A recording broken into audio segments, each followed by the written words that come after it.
জার্মানিতে যেভাবে নাৎসি বাহিনীকে নিষিদ্ধ করা হয়েছে, ইতালিতে যেভাবে মুসলিনীকে নিষিদ্ধ করা হয়েছে, একইভাবে বাংলাদেশে আওয়ামী লীগ, ছাত্রলীগ, যুবলীগ, খুনি হাসিনার দোসরদের রাজনীতি করার কোনো অধিকার নাই। তাদের সবাইকে দৃষ্টান্তমূলক বিচার আওতায় নিয়ে আসতে হবে। বাংলাদেশে রাজনীতি করবে বাংলাদেশপন্থী যারা আছে তারাই। এর বাইরে যারা ফেসিবাদ কায়েম করেছে, যারা আয়নাগর তৈরি করেছে, যারা গুম খুন করেছে, তাদের রাজনীতি করার কোনো অধিকার নাই। এবং একই সাথে এই যে গুম খুন, গণহত্যা, শিশু হত্যা, এই সব কিছুর সাথে জড়িত রাষ্ট্রের যত ইনস্টিটিউশনগুলো আছে, এই ইনস্টিটিউশনের সাথে যারা জড়িত ছিল সবাইকে বিচারের আওতায় নিয়ে আসতে হবে। সকল কিলার জেনারেলদের বিচারের আওতায় নিয়ে আসতে হবে। এই কিলার জেনারেলরাই গত 16 বছরে ফেসিবাদ কায়েমে খুনি হাসিনাকে সবচেয়ে বেশি সহযোগিতা করেছে। বাংলাদেশের সেনাবাহিনী দেশের স্বাধীনতার সার্বভৌমত্বের অখণ্ডতার জন্য আমরা সবসময় বাংলাদেশ সেনাবাহিনীর প্রতি আমাদের ভালোবাসা আছে এবং আমরা বিশ্বাস করি সেনাবাহিনী স্বাধীনতার সার্বভৌমত্ব অখণ্ডতার জন্য সবসময় তার লড়াই সংগ্রাম জারি রাখবে। কিন্তু এই সেনাবাহিনীর মধ্যে যারা কিলার জেনারেল আছে, তারা এই দেশের শত্রু, তারা এই জাতির শত্রু, তারা জুলাইয়ের আমাদের শহীদদের যে আকাঙ্ক্ষা, সে আকাঙ্ক্ষা বাস্তবায়নের পথে তারা এই জাতির শত্রু। তাদেরকে বিচারের আওতায় নিয়ে আসতে হবে।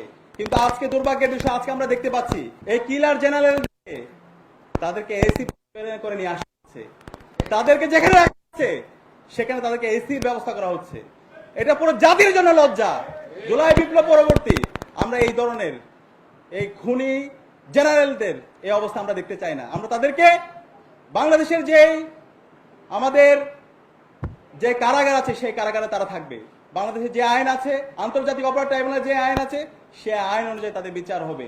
তারা যে হত্যা করেছে, তারা যে আইনাগর তৈরি করেছে, যে গুম খুনের সাথে জড়িত আছে, সে অনুযায়ী তাদের বিচার হইতে হবে। এই বিচারের সাথে যারা জড়িত আছে, আমি আন্তর্জাতিক অপরাধ ট্রাইব্যুনালকে এবং অন্তর্বর্তীকালীন সরকার অনুরোধ করব, আপনারা গাছ নিয়ে বিচার করেন। আপনাদের সাথে ছাত্র জনতা আছে। ছাত্র জনতা যেভাবে জুলাই নেমে এসেছিল, প্রয়োজনে আবার রাস্তায় নামবে। কিন্তু এই কিলার জেনারেলদের তাদের দায় মুক্তি দেওয়ার কোনো সুযোগ নেই। এই দায় মুক্তি দেওয়ার যারাই চেষ্টা করবে, বাংলাদেশে ফেসিবাদের যে পরিণতি হয়েছিল, খুনি হাসিনার যে পরিণতি হয়েছিল, তার চাইতে খারাপ পরিণতি আপনাদের হবে। আমরা যারা আবু সাইদের উত্তরসূরিরা, শহীদ ওয়াসিম, শহীদ আলী রায়হানের উত্তরসূরিরা আছি, আমরা ঘুমিয়ে যাইনি। আমরা আমাদের প্রতিবাদ প্রতিরোধ জারি রাখবো।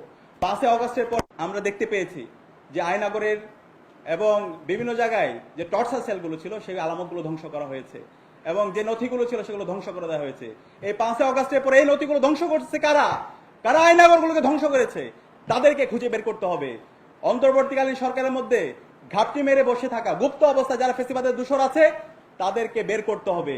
তাদেরকে যদি বের না করেন, আমরা ঢাকা বিশ্ববিদ্যালয় কেন্দ্রীয় ছাত্র সংসদের পক্ষ থেকে ঘোষণা দিচ্ছি, অন্তর্বর্তীকালীন সরকার এবং বাংলাদেশের ডিফেন্সে যারা আছেন, আপনারা যে ফেসিবাদের পারপাস সার্ভ করেন, আমরা প্রত্যেকেই এই ঢাকা বিশ্ববিদ্যালয় থেকে আবার জুলাইয়ে যেভাবে রাস্তায় নেমেছিলাম, সেভাবে আমরা রাস্তায় নেমে আমাদের প্রতিবাদ প্রতিরোধ জারি রাখবো। আমি আপনাদেরকে অনুরোধ করবো, সারা দেশের মুক্তিকামী ছাত্র জনতাকে আমাদেরকে সজাগ থাকতে হবে, আমাদেরকে সতর্ক থাকতে হবে। দেশের স্বাধীনতার সার্বভৌমত্ব নিয়ে বিভিন্ন ধরনের ষড়যন্ত্র এবং চক্রান্ত হচ্ছে। সেই ষড়যন্ত্র এবং চক্রান্তকে রুখে দেওয়ার জন্য আমাদের লড়াই জারি রাখতে হবে। এবং এও আহ্বান জানাবো, আপনারা জানেন এই কিলার জেনারেলরাই জানে আমার সুমন ভাই কোথায় আছে, এই কিলার জেনারেলরাই জানে আমার ওয়ালিউল্লাহ মুকাদ্দিস ভাই কই আছে, এই কিলার জেনারেলরা জানে আমাদের ইলিয়াস আলী কোথায় আছে। দ্রুত সময়ের মধ্যে আমাদের সকল গুমকৃত ভাইদেরকে আমাদের মাঝে ফিরে দিতে হবে।